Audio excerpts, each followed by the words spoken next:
Hi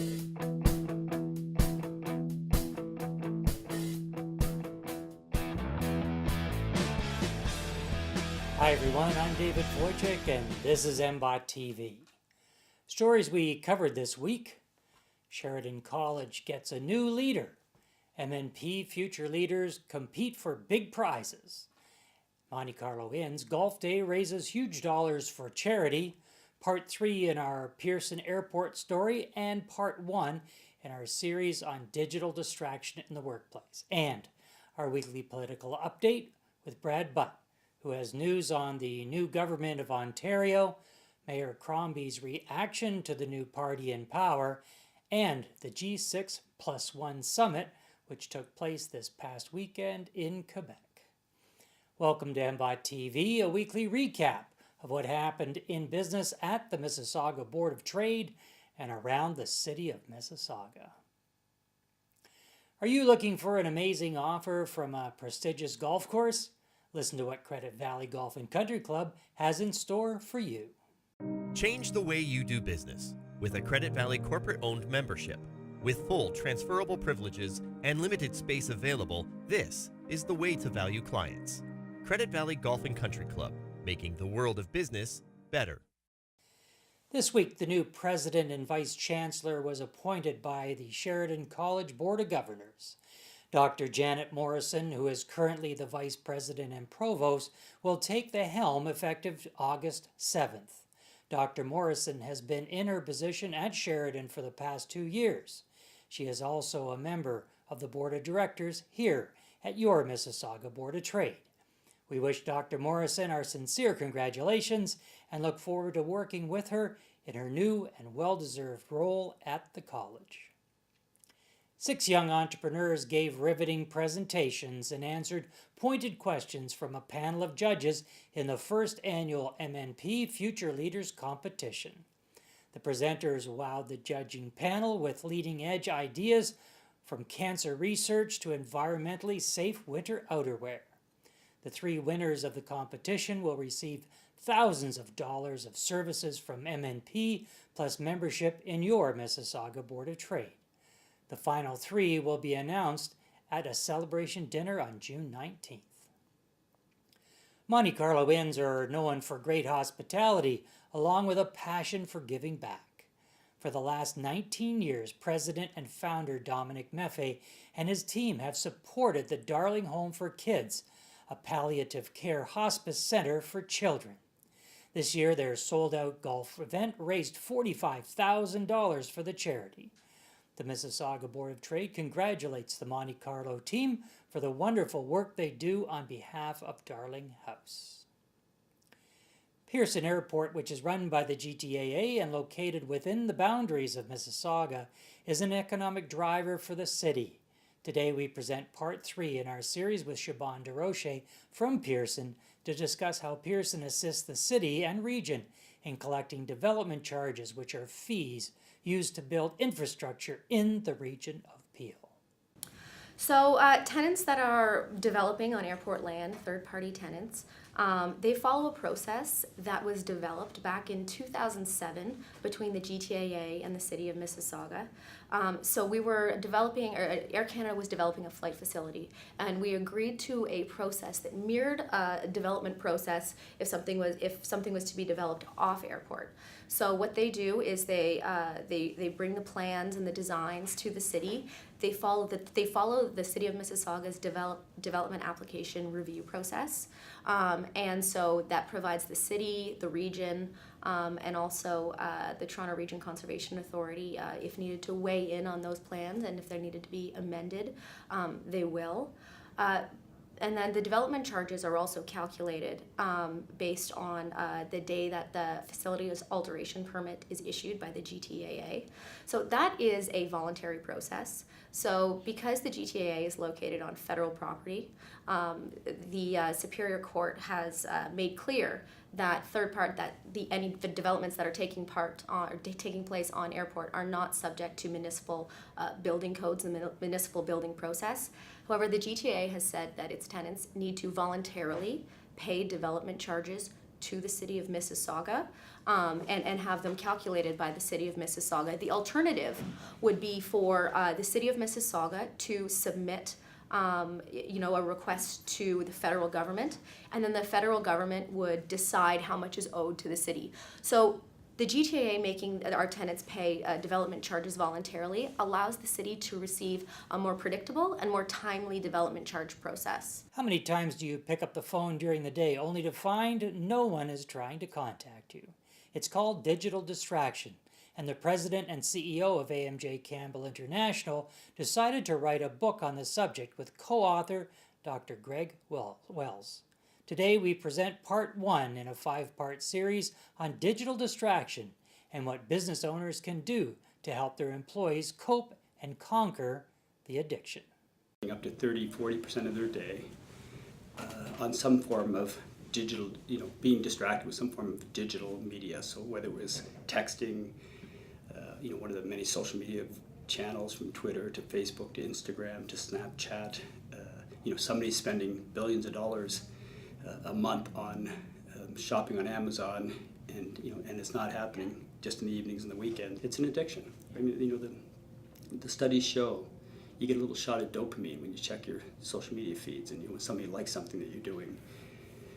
When you receive a text message, and we've just become so accustomed to that they say the average person today is spending like 66 hours a year just checking to see if they have a message, not reading it, but just picking up the phone and looking, do I have an alert? And that's, sounds like a lot of time. That's over a week of work. But it's like 8 minutes a day or something. It's, it's that whole slow boil. We did a pilot where we tried to wean employees off of digital distraction, and we offered to shorten their week work day, which I think is a great notion we can talk about. But even when we started that, we thought, if we give you a 6-hour work day, and the trade-off is you just need to put your phone down during the work day, won't that be a great thing? It was like, the anxiety around that is like, whoa. So our program in the book is actually a 12-week program, which is a spin-off on an addiction treatment program, because it is an addiction. Nominations for the Mississauga Board of Trade Awards of Excellence are now open. This is a great opportunity for you to compliment your customers by nominating them in one of 11 categories. You can also nominate your own company for an award. Go to MBOTawards.com and make your nomination today. Brad Budd is coming up with his political update right after this short message on how you can save money on your employee benefits. The Chambers Plan now offers employee benefit programs with greater selection, higher coverage levels, and more value than ever before. Take another look and see why we're the choice of more small businesses than any other plan in Canada. The Chambers Plan. It's for your benefit. Well, thanks, David. The provincial election is over, and Ontario is getting a new government. In a decisive win, Doug Ford and the Progressive Conservatives will form government on June the 29th. So Mississauga has 6 new PC MPPs: Nina Tangri in Mississauga Streetsville, Deepak Anand in Mississauga Malton, Natalia Kusendova in Mississauga Centre, Rudy Cazzetto in Mississauga Lakeshore, Sharif Sabawi in Mississauga Erin Mills, and Khalid Rashid in Mississauga East Cooksville. We have invited the MPP-elects to attend Good Morning Mississauga on Wednesday, as we have a post-election forum for our members. The Ontario Chamber of Commerce reacted to the election on a PC government as follows. The election of the new government comes at a pivotal moment within the business community, currently facing economic uncertainty and an increasing regulatory and tax burden. Bold action and leadership will be required of the new government in support of pro-growth policies to build overall confidence in the economy. Over the years, we have worked closely with the Ontario PC Party on many policy and thought leadership initiatives, advocating for business priorities at Queen's Park on behalf of our network's diverse 60,000 members and 135 chambers of commerce and boards of trade across the province. The OCC was cited by the Ontario PC Party on various public policy initiatives throughout the campaign and over the last year. On behalf of you, our members, we are well positioned to work with the new PC government in a support of a prosperous province. While Mississauga Mayor Bonnie Crombie commented on the election results, I have congratulated Premier-elect Doug Ford and his 6 new Mississauga MPPs on forming government and expressed my willingness to work with them to make strategic investments that will benefit Mississauga and move our city forward. She said last night, we witnessed that all roads to government lead through Mississauga. Mississauga is a dynamic, diverse, and prosperous city with limitless potential. My job as leader of the Mississauga Party, as she calls it, is to advocate for our city and ensure we get our fair share of funding and attention from the provincial government. End quote. OCC President Rocco Rossi is challenging chambers and boards of trade across the province and the country to join the Plaid for Dad campaign in support of Prostate Cancer Canada. The Ontario Chamber Network is currently in 3rd place nationally. Rocco is challenging chambers and boards of trade that if we raise $2,500, he and his wife Ronnie will match it. Alberta has already accepted the challenge. We have set up a team under the name Ontario Chamber Plaid Network, and we hope to leave the Alberta Chamber Network in our stylish dust on June the 15th. Rocco and his wife Ronnie have already donated the $2,500 to kick us off. For more information on the campaign and to donate, please visit plaidfordads.ca and, like me today, join me in wearing your plaid this Friday, June the 15th. The G7 meeting hosted by Prime Minister Trudeau last weekend didn't quite end the way he might have liked. U.S. President Donald Trump followed the meeting up by refusing to sign the joint communique and attacking Canada as a dishonest and weak as it relates to the ongoing trade war between the two countries. On May 31st, the United States announced the imposition of tariffs on imports of certain steel and aluminum products from Canada at the rates of 25% and 10% respectively.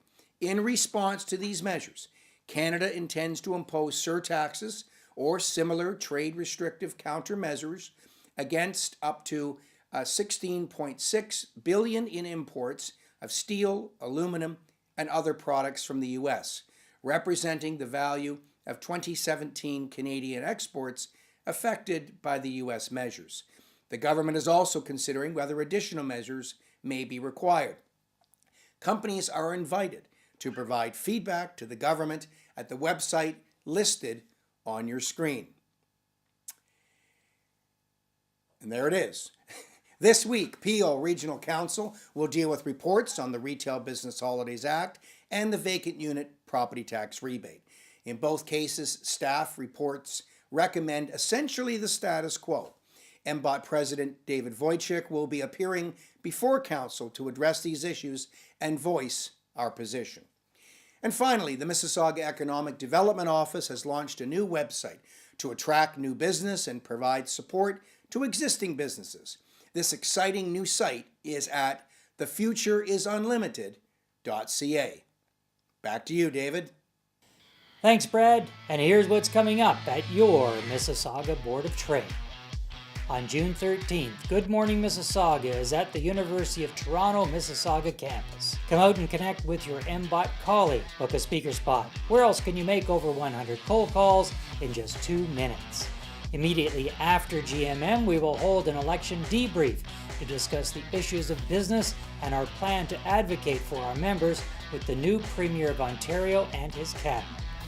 On June 19th, the next in a series of awareness seminars on the Hurontario LRT. This seminar is on how business can use social media and an online presence to let customers know they are open for business during the LRT construction. And save the date for our annual MBOT 9 Dine and Network Golf Classic on June 20th at the Royal Woodbine Golf Club. The prizes are building. You could win a 55-inch big screen TV or 2 tickets to fly anywhere in the continental United States, including Alaska and Hawaii, courtesy of Delta Airlines. Details about these stories and events are available at www.mbot.com. Until next week, this is David Wojcik. wishing you continued success in your business.